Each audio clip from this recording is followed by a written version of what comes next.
Welcome to Solar Study course. As we seen in last lecture, we studied about the basic of photo flux and how it will incident on this particular surface, and also we see some characteristics of the solar radiation. So in this lecture 4, we will see about the solar radiation and its properties and some other things like air mass and all. Welcome to lecture 4. Myself Karthikeyan. So we studied about some spectral irradiance. So in this lecture, what we will see the understanding of solar radiation at Earth's atmosphere, radiation at the Earth's surface, atmospheric effect, air mass, and its calculation. So first of all, we will start with the solar radiation. It is nothing but, as we see in previous lecture, it is spectral irradiance. That is called as a solar radiation. So that formula and SI units we have already discussed. So solar radiation is same as a spectral irradiance, that is equal to watt per meter square. So solar radiation is comes from the sun. But how much solar radiation is coming, that we don't know exactly. So according to some calculation, only a fraction of total power emitted by the sun is reached to the earth's surface, because sun is much larger than the earth. So only few amount is coming to earth, and remaining will goes to other planets like Mars, moon. So solar irradiance is the power density incident on a object due to illumination from the sun. So previously we know the irradiance. So same thing, it is the radiance, it is coming from the solar. In this one, what will happen? There will be a power density that will incident on the particular object. Like now it is incident on the earth atmosphere. So this one we will call it as a solar irradiation or solar radiation from the sun. Then as we consider, see in this figure you can see how much radiation is emitted from the sun energy, and that may be like there are so different waves are coming from the sun. That may be a hydrogen, helium, so many wavelength of component it containing. So these and all are coming to different planets.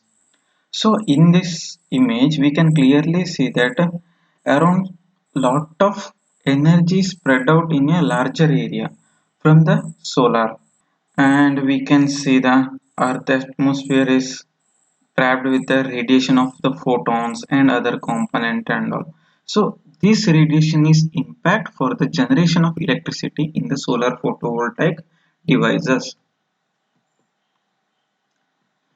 Now we will discuss about the solar radiation at the Earth atmosphere, how it is coming and how much quantity of radiation is present in our Earth surface.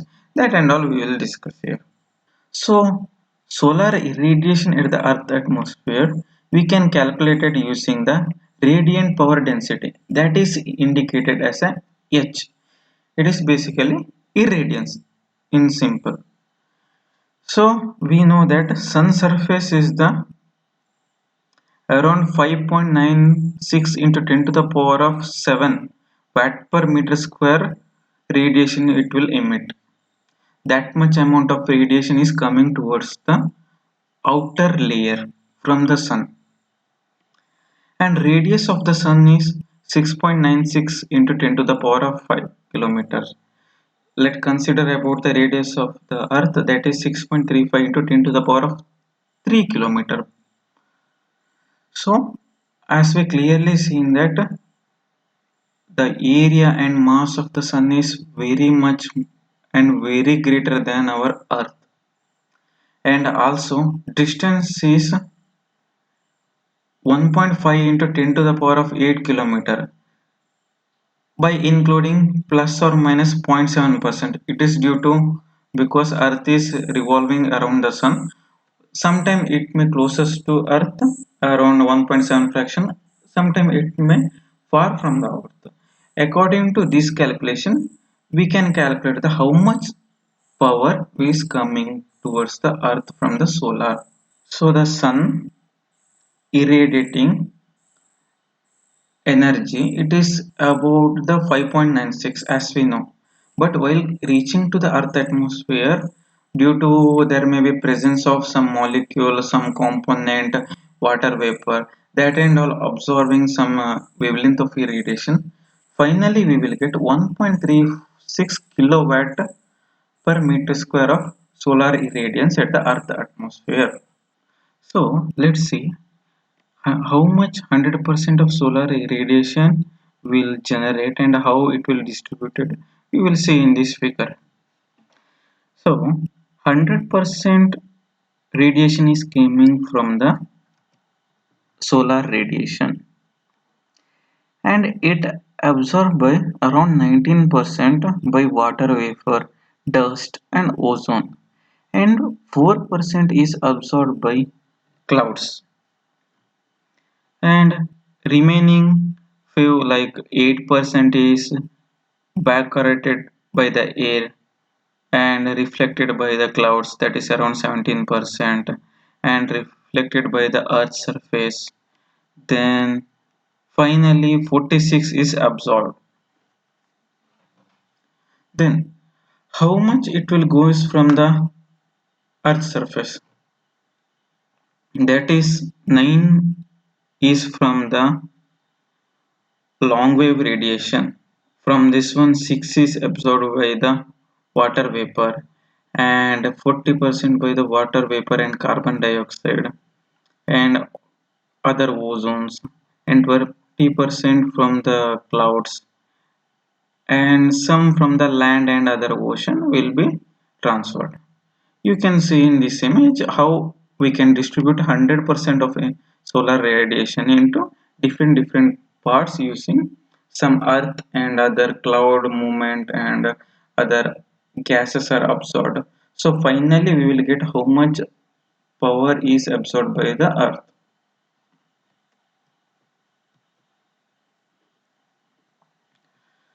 The actual power density varies slightly because earth and sun's distance are changes, because we know that earth moves in elliptical orbit around the sun. So because of this thing, sun, how much power is irradiating, that is not constant.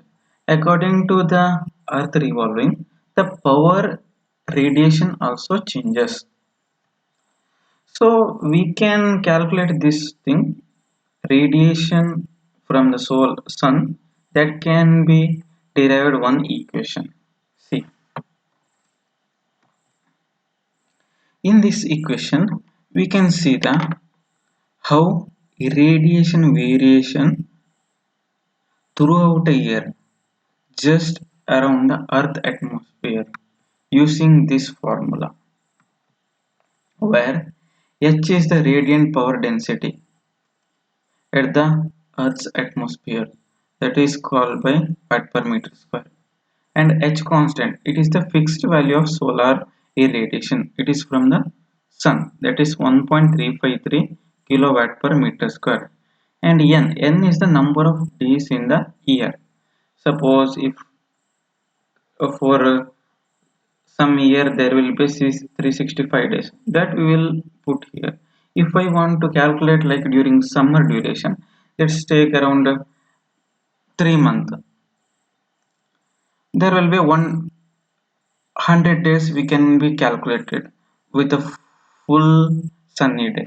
Using this equation we can predict the how much irradiation will comes in the earth atmosphere. So now we will see radiation at the earth's surface, how actually and where and all the radiation will goes, that and all we can see here. And we know throughout the year radiation is not constant. So what we can do, we will split out how it will changes. See, from the sun there are some amount of the solar radiation is coming, and how it is distributed. Let's see how. See, as I previously told, there are some incoming solar radiation. It is not completely absorbed by the earth. Some are scattered by the air, some are reflected by the earth's surface, some are absorbed by the water vapors. That and all happens. Then remaining radiation will absorb by the earth's surface. And after the absorbing, in photosynthesis, there will be some process that and also generate the heat from the earth. How it will goes to the solar sun, that you can see here. There will be long wave radiation. It goes to directly to the space, so it will absorb. That may be in the collected form of the cloud and other thing, and also water vapor and everything will be collected some amount of the radiation. So in this way we can see the radiation will affect at the different space in the time.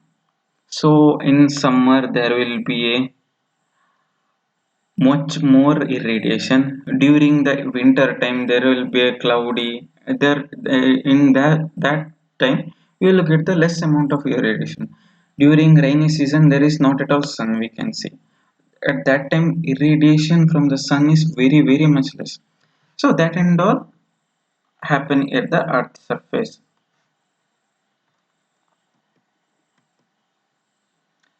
And next we will see the atmospheric effect.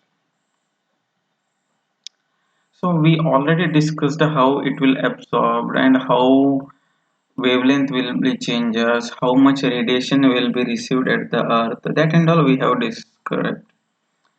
So a reduction in the power of the solar irradiation due to there will be several absorption. There may be a content of the inorganic gases and some cloud and water vaporing, and due to some scattering, that and all goes in a different ways. So finally we will get a particular amount of irradiance to the earth atmosphere. From that thing we have to generate our electricity from the photovoltaic devices. So in this image also it is described how water vapors are absorbing the solar irradiation, and how industrialization containing the carbon dioxide, how it will absorb and scattering. That and all you can see in this image. And also there will be distribution of the solar irradiation with some percentage and how much we will directly get the earth surface. That and all we have mentioned here. You can just go to the some range of percentage of the irradiance level. Air mass. It is the path length which light takes through the atmosphere, normalized to the shortest possible length.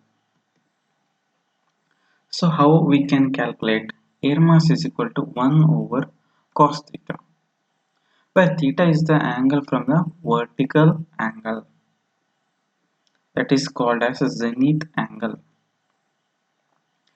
When the sun is directly overhead, then we can call it as air mass is 1. See, let's consider this. Solar is irradiating power, that is nothing but radiation. While it is incidenting like this angle is called as a theta. So what is cos theta? Cos is nothing but adjacent side divided by hypotenuse. Okay, adjacent divided by hypotenuse. So as we know, cos 0 is equal to 1. Let's suppose if we consider this Earth, solar is irradiating like this. Previously it was here. It is with angle theta.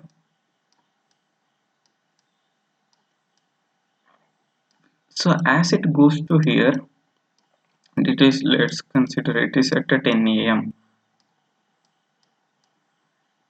With angle it will incident. It is now 12 a.m. or p.m. So like afternoon 12 p.m. So now sun is here. Now it will incident at this angle. So what will happen? The theta is goes to some angle to 0 degree. So what will happen at the 0 degree? Cos 0 become 1. So if it goes to another direction, if sun suppose let's consider it will be here, then it will goes to another angle. So by like this we can calculate it air mass using this formula 1 divided by cos theta. So always theta should be 0 for maximum irradiance. So now we can calculate the intensity of the sunlight. Intensity is one of the component of the sunlight throughout the day. So how we can calculate it?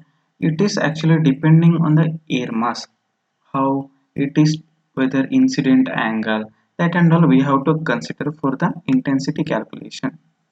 See, this is the equation. ID is equal to 1.353 into 0.7 to the power of air mass to the power of 0.678. How? Let's see. ID is intensity on a plane which is perpendicular to the sun rays. And what is the units? It is kilowatt per meter square. Intensity.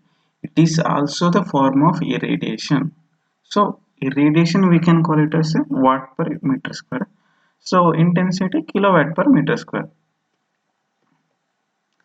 Then AM it is the air mass. Then 1.353 is the solar constant which is coming from the solar sun. 1.353 kilowatt per meter square. Then zero point 0.7, it is the 70% of the earth atmosphere incident radiation is transmitted to the earth. So basically 0.7% we will get irradiation on the earth. Then extra power, that may be some other data. It is for our calculation, that is 0.678. It is a extra power, like in some cases during the when it is close to the sun there will be a generation of some extra power that we have considered. So in this lecture we have seen about the how earth atmosphere containing the solar radiation, how much radiation is coming to the earth atmosphere, what and all component it absorbs, that and all we can see. Then also we know about the some air mass calculation and intensity calculation, intensity and all things we have known in this lecture. So in next lecture we will go for the photovoltaic device model like cell structure, cell formation, how silicon used for designing the solar PV cell. That and all we will see in next lectures. Thank you.